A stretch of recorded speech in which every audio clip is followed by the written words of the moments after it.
Et salut à tous. Alors comme vous pouvez le voir sur ces premières images, c'est pas du tout le Cantal comme je vous avais promis à la fin de l'épisode précédent. Je suis en Ardèche, du côté de Mer. Je vais vous amener au sommet du Rocher d'Abraham. Un joli point de vue parce que vous savez qu'à Carnet de Rando, j'aime bien aller me percher quelque part pour découvrir le paysage. Alors c'est un épisode particulier, c'est le dernier épisode avant l'hiver. Pourquoi ça? Surprise, j'ai plein de choses à vous dire sur cet épisode. La rando démarre, c'est parti.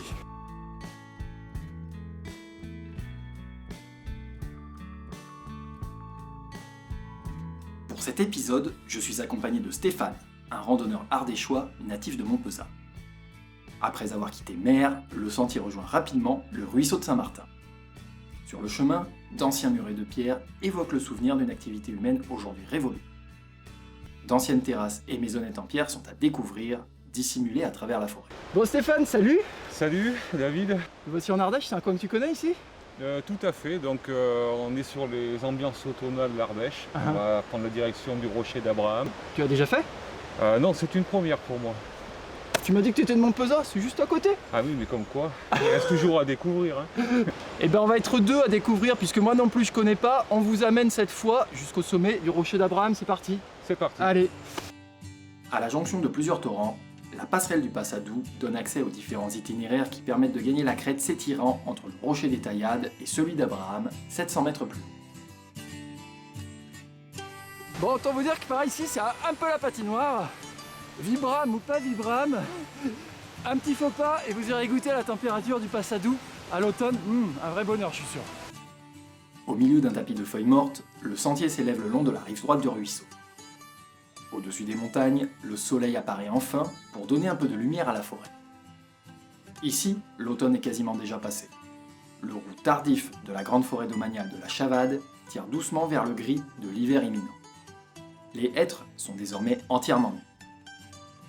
Les choses se corsent un peu plus haut, au-dessus de la piste intermédiaire, avec le franchissement d'une dalle bien glissante. Puis nous faisons notre entrée dans le silence de la hêtraie. Une ambiance figée, presque monochrome. Un enchevêtrement de branches nues qui restent plongées dans l'ombre une grande partie de la journée. C'est dans cette atmosphère particulière qu'un long sentier enlacé s'élève à travers les feuilles mortes jusqu'à rejoindre une petite plateforme où il faudra l'abandonner. Ah! Alors ça, si c'est pas l'épaule... Bon, on va checker là. Ça grimpait bien quand même. Ah, ça grimpait, ouais. Putain, ça rigole pas pour venir jusque là. Ouais, on arrive de là. On est à cette intersection, pile poil. Ouais, c'est là qu'en fait il faut aller. Ouais, tiens. Tu vois la marque orange là-bas? Ouais, pile en face. À mon avis, c'est là qu'on quitte le sentier. C'est là qu'il faut quitter le sentier principal, sinon vous allez faire un détour, vous en finirez pas. Une trouée de l'autre côté de cette clairière et une marque orange. C'est ça qu'il vous faudra repérer pour vous engager sur ce sentier. Oubliez des foules, qui fait sa trace dans un décor forestier surprenant et jalonné de ruisseaux et de cascades. Bon alors, bonne pioche, c'est tout à fait le genre de sentier qu'on aime dans Carnet de Rando. Le petit sentier en balcon secret à travers la forêt. On a bien fait de quitter la piste, je sais pas ce que t'en penses toi Stéphane. Ah tout à fait, mais sur le flanc, en direction du rocher, bon choix. Un balisage y est bel et bien présent pour aider le randonneur à suivre le bon itinéraire quand le sentier tend à s'évanouir. Régulièrement, la sente offre de beaux points de vue sur les cannelures constituant la crête nord-ouest du Rocher d'Abraham, dont on se rapproche petit à petit.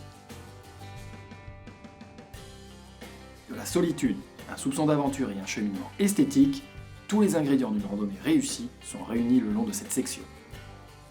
Bon, sentier très difficile, t'es prêt? C'est parti, on vous fait un topo, il faut arriver en haut. Quand il commence à baliser avec des petits points de suspension comme ça, général, ça sent jamais bon, hein? Ouais, tu es d'accord? Ouais, c'est vrai. Bon, on va aller voir ça pour vous. Le sommet n'est maintenant plus très loin. On atteint la limite de la forêt et le paysage commence à se révéler au-delà des crêtes. Alors le très difficile, c'est surtout que ça monte salement quoi. Le cardio il est en marche. Hein. Après une sérieuse rampe bien raide, on attaque la partie la plus technique. En fait, une courte ligne d'arête, hérissée de gros blocs, au fil de laquelle il faut cheminer, moyennant quelques petits pas d'escalade. Un terrain accidenté et moyennement vertigineux, qui donne un piment supplémentaire à cette belle randonnée qui ne manquait déjà pas de charme. Qu'est-ce que t'en as pensé Stéphane de cet itinéraire? Superbe randonnée à faire. On a commencé par une châtaigneraie au départ du village. On a aperçu le torrent, les hêtraies, une petite trace sur le flanc des crêtes, magnifique. Ça c'était top. Hein. Toutefois, faire attention parce qu'il y a quelques dalles bien glissantes, bien assurer ses prises. Et sur la fin, il a fallu y mettre la main pour accéder jusqu'au sommet. Très belle randonnée. Donc là, en plus, on a une vue extraordinaire qu'on va vous montrer là. Là, on voit à partir du Ventoux, on a toute la barrière là-bas du Vercors, du Dévoluy, les écrins au loin. Si je me trompe pas trop, c'est eux. Et même, comme d'habitude, le Mont Blanc. Fidèle au poste qui est là-bas quoi. Bon, quand j'aurai fini de détruire le cairn sommital, on va se trouver un petit coin pour manger maintenant. Ça sera bien vu. Allez, Ouais, direction la tout à fait. statue. Le rocher d'Abraham donne aussi l'occasion d'admirer les hauts plateaux ardéchois tout proches. Sans oublier le Gerbier des Joncs à l'horizon qui fait concurrence au Mont Ventoux. Nous rejoignons maintenant la fameuse statue, tournée vers les Alpes et aussi porteuse d'un mystère. Bon, il paraît qu'il y a une légende alors avec Tout à fait. monsieur. Alors ce monsieur, il a au bout de son bras un panier. Qu'est-ce qu'il y a dans ce panier? Qu'est-ce qu'il y a? C'est là tout le mystère. Est-ce que vous voulez savoir ce qu'il y a dans ce panier? Est-ce qu'on le dit? Eh ben non. Pour savoir ce qu'il y a dans ce panier, il faut venir jusqu'ici. C'est ça la légende aussi quoi. Et c'est la Venez voir. récompense, tout à fait. Voilà. On gardera le secret. On ne dira rien. Non, du tout. Allez, c'est parti pour la descente. On laisse la statue derrière nous pour nous attaquer à ce qui va rester peut-être le moment le plus difficile de la randonnée. Bon, par contre, on vous le dit, les feuilles mortes, c'est super traître.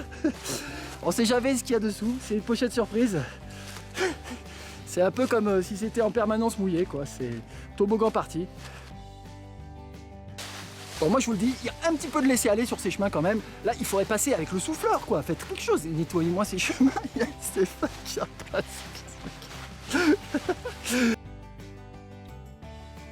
Presque 1000 mètres d'une longue descente qui fourbiront même les plus endurcis.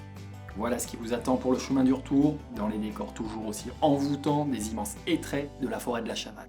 Bon, c'est pas le carnet de rando, ça y est, c'est déjà fini. Très bien, super journée. Tu t'es régalé? Ah oui, très bien. Est-ce qu'on a le droit de dire que la descente était pénible? Ah bon, je pense qu'on a le droit. On a le droit, ça va. Ouais. La descente est pénible, on vous le dit, le reste est nickel. Mais La descente, c'est... et pas facile.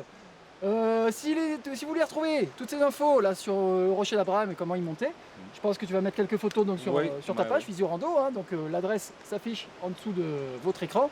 Sinon bien sûr c'est sur Carnet de Rando, www.carnetderando.net, vous connaissez l'adresse. Bon, nous on se retrouve que le 15 décembre, je vais faire un break exceptionnel et je vais vous dire pourquoi. C'est que bientôt, dans quelques semaines, je vais être papa. Voilà, j'attends une petite fille qui s'appelle Ambre, que vous verrez probablement un jour en train de randonner avec moi, peut-être à la caméra, à la relève. Donc d'ici là, je me prends un petit break voilà, d'un mois et je vous dis à très bientôt. Rendez-vous à peu près quand la neige sera là, le 15 décembre. D'ici là, bonne rando à toutes et à tous et à bientôt Stéphane.